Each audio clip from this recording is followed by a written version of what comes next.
Видео ойынға 31 миллион теңге бөлініпті.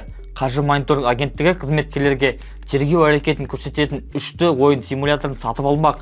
Ойын туралы толығырақ талдайық.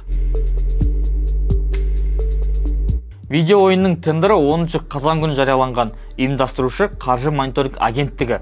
Хабарландыру сипаттамасында тергеу әрекетін көрсететін 3D ойын симуляторын алу қызметі жазылған.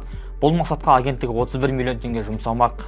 Енді тендер жеңімпазды мән берейікші. Қаржы мониторинг агенттігі AML Академия акционерлік қоғамы деген ұйымнан жалғыз өтінім түскен және сәйкесінше ол тендер жеңімпаз деп танылған.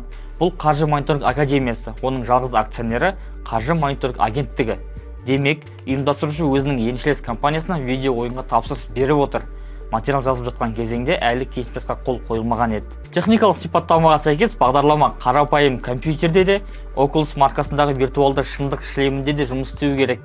Мердігер ойынмен бірге барлық түпнұсқада материалдарды беруге тиіс. Оның ішінде бастапқы кодтың 3D үлгісі мен 1 жыл бойы техникалық қолдауды қамтамасыз ету де бар. Симулятор интерактивті көз түрінде жасалған.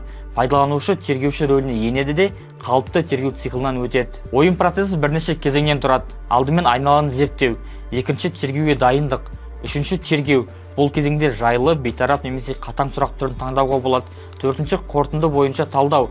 Ойын пайдаланушының әрекетіне баға беріп, соның негізінде есеп дайындап береді.